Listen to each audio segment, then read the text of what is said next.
so close to the camera. Ooh, be nice. Be nice to the little girl. Alright, I have no clue how much dog is in this shot. Alright.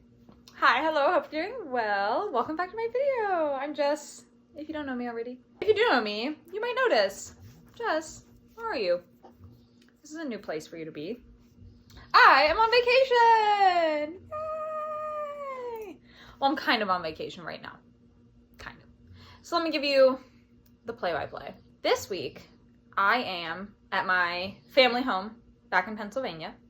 This is my dad's living room, which living room slash home theater. He has lots of movie posters, and he's got a whole floor-to-ceiling shelf of DVDs. And as you can see, I have some new characters with me. This is little Boo, one of my family dogs, and then I have two other dogs on the floor that are the big dogs that I will show you later. And yeah, so I'm here for a week, and then next week I'm going to Punta Cana for a family vacation. We are going to Margaritaville, which is either going to be so fun or an absolute nightmare. Who can say? So, my goal, I have been compiling for the last couple of months 5 romance books that are summery, fun vibes that I thought would be perfect to read on vacation. My goal is to read all of them. Today is currently Wednesday. My vacation started on Monday. I have not read it all. But I have an hour, like right now, where nobody is home and it's just me and the dogs. So I'm like, well, this is the perfect time to read. This is my time to shine. So I'm gonna read. The first book I'm going to start with is Book Lovers. So Book Lovers is not necessarily like the most summery book ever, but it's the last Emily Henry book that I haven't read yet. And I've been kind of binging them all the last couple months. And so I'm like, meh. Close enough. So that's the book I'm going to start with. And I also feel like it's good because I'm not like on tropical vacation right now. So that's the book I'm going to start with.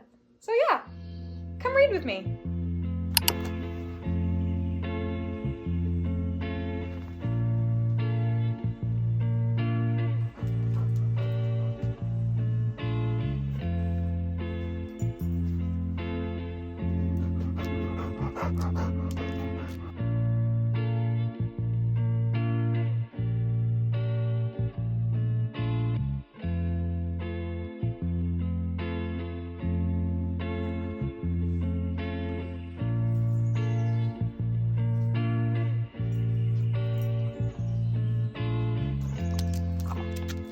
Oh.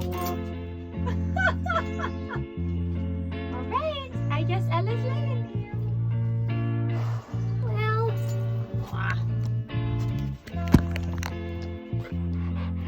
Hi, pretty girl.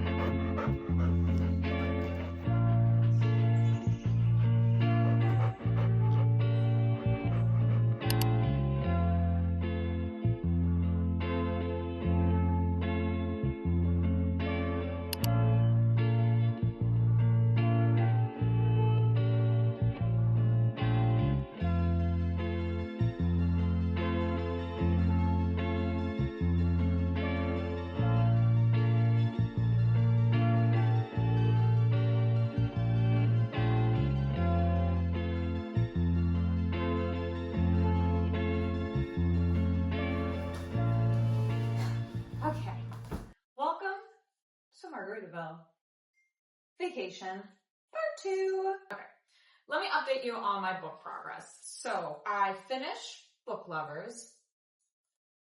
I finished this on the plane. I was halfway done, and I read all of this on the plane. It was so good, cried the entire time. Oh my gosh, so good. Gave it immediate 5 stars. Fabulous book. I think it's probably tied with Beach Read. I think I would need to read Beach Read again just to confirm which one's better or worse. Wow, this one's like fresh on my mind. I wish I had Beach Read with me. It's so stupid that I didn't bring it. But these main characters reminded me so much of me and my husband that it was just like so real to me. And it was just so good. So good. I took like 0 clips of me reading this because I just blew through it. So good. Cannot recommend it enough. Absolutely read this book. And then next, while on the plane, I reached into my suitcase, I like halfway unzipped my suitcase and just grabbed the book. And I got the 7-Year Slip. I started this, I got 60 pages in. I really like it so far. It's just a lot more literary, I guess. It feels a bit more literary than all the other books I have. I think it's going to be a little bit more of a challenge to read. So I have soft DNF'd it for now. Basically, I'm just moving it to the end of the trip timeline. And if I get to the end of the trip and I've finished all my other books I have, then I will pick this up. If not, I'm just going to save it for when I get home. But so this is soft DNF for now. And then the book I just started is One Italian Summer, but it's pretty good so far. I just started it. So let's go read.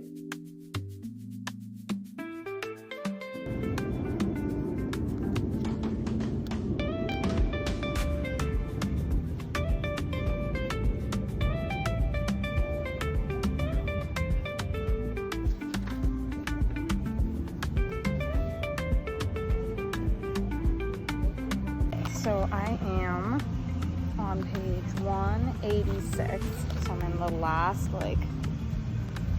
third of the book.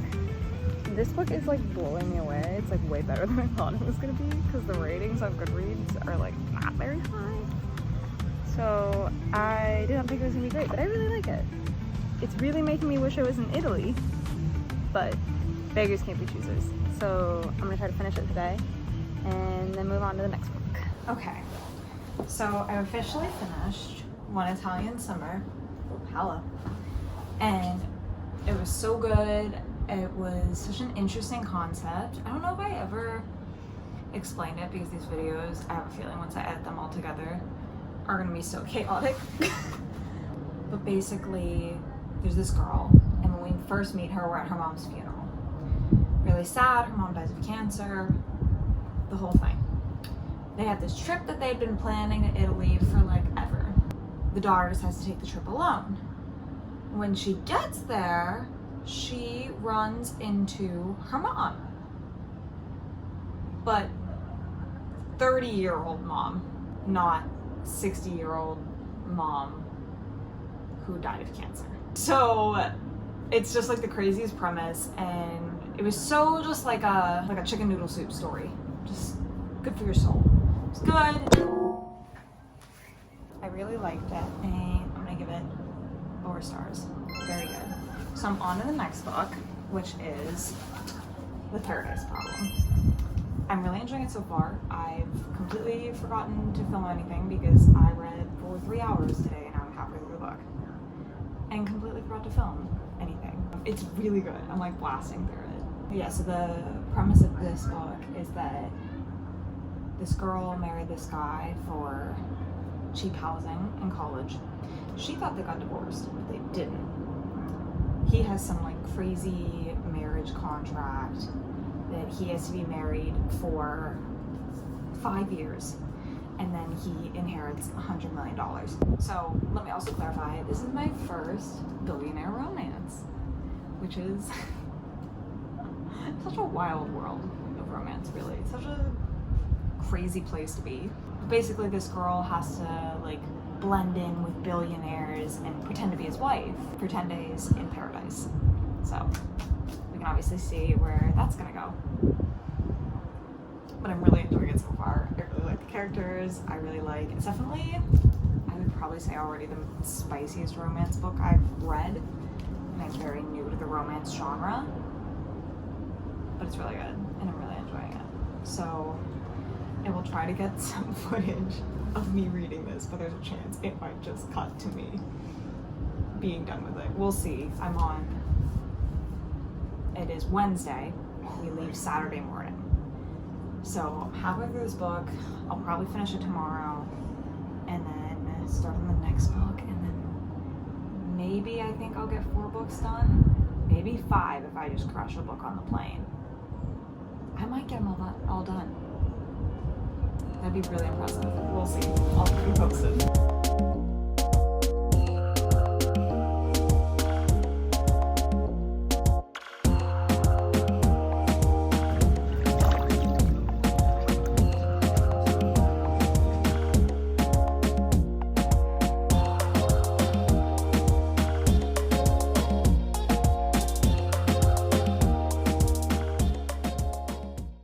So I finished The Paradise Problem on the plane home from my trip.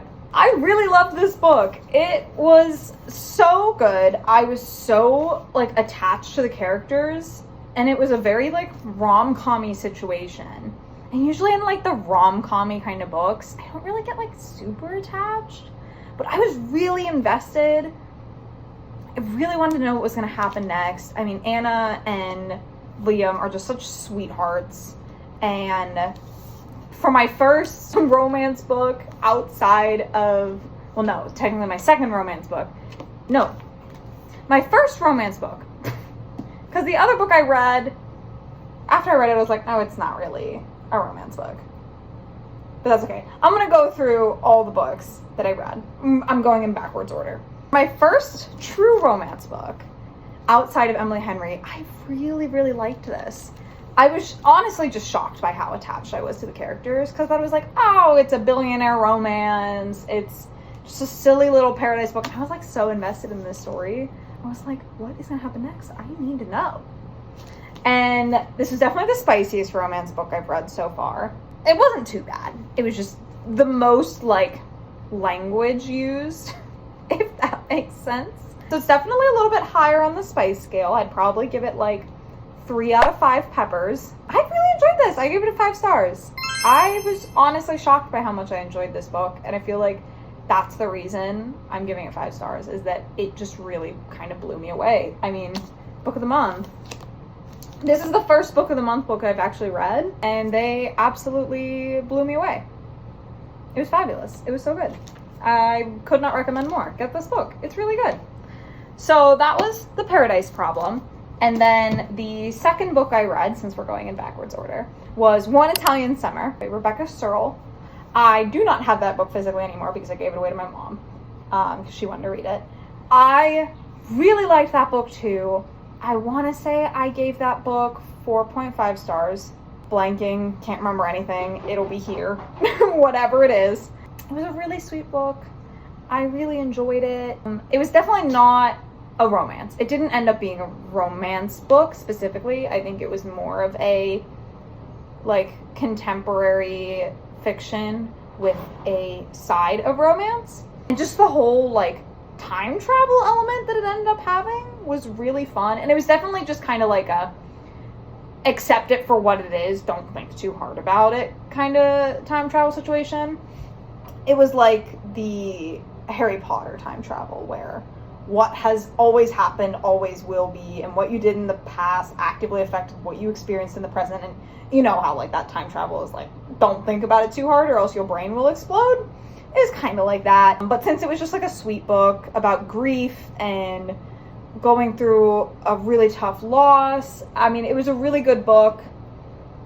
I really liked it. It doesn't have like the highest ratings ever on Goodreads, and that was kind of surprising to me because I really liked it, but I don't know what that says about me, whether you should read it or not, but I thought it was really good. I really liked it. So next we have The 7-Year Slip, which I started. I got about 60 pages in. Yeah, I got 60 pages in, and I have soft DNF'd it for now because it was a lot more intense than I thought it was gonna be. And it's like not intense, just not as easy to read, if that makes sense. Like I went from reading Emily Henry, which is like the easiest to read on the planet, to this, which was a lot more literary for a romance book. And so it was just kind of like, this is a lot for my brain. And so I decided to put it down, but I will be coming back to it pretty soon. But then the first book I read is Book Lovers. Before I go into this book, I just need to give a PSA for the world. Whoever's watching this, you need to hear this. If you go to the Dominican Republic in the summer, don't bring physical books. Just don't do it. Do not do it. This book never left my hotel room because I finished it before I got there. And it has water damage and is puffy. Like, it doesn't, I don't know if it's like showing up very well in the video, but it never left the room. It was just that humid in the room and 10 times as humid outside. So all of my books have come home with water damage, even though they never touch water, because it's that humid there. So learn from my mistake. Do not bring physical books to the Dominican Republic in the summer, because you will regret it, because now this lovely book has water damage and it's been sitting under a stack of books for 24 hours. Look at it. Can you see it? I'm so sad. It's been sitting under a stack of books for like 24 hours and it is not fixed, and I just don't think there's any fixing it, and I'm really, really sad. Anyways, as soon as I started this book, I've heard this is another one of Emily Henry's best. As soon as I started it, I was like, I have a feeling this is gonna be the book of Emily Henry's that I finally give a 5-star after Beach Read, because just none of them have done it for me after Beach Read. And I was so right. I think it's because I related to Nora, the main character, so much. And Charlie reminded me so much of my husband that I was just like, my God, this book was made for me. I loved this book. 5 stars, fabulous book. Might even be 5.5 stars. I don't know. I really loved this book. I cried probably from this point on. Oh my God, it's literally wet inside the book. The pages are like damp. Learn from my mistakes, y'all. Don't bring physical books to the Dominican Republic. This is so sad. But, oh my God. Loved this book. Love, love, love. Cannot recommend it enough. Nora is a fabulous character. Charlie is a fabulous character. Libby is a fabulous character. Literally every single character in this book is amazing and flushed out, and everyone has a character arc, and it's so fabulous. And oh, I cried so much reading this book because it was just like so relatable to me. I have to see if I can find, there's like a quote about like moving away from your sister. I think this is it. Okay, so this is the quote. The white and orange of the U-Haul melt together until it's like I'm looking at a watercolor painting that's been left out in the rain. My family disintegrating into colorful streaks. I watch the blur of them shrink away. 1 block, then 2, then 3. Then they turn and they're gone, and it feels like I'm a concrete slab that has been cracked in half, only to realize my inside's never quite set.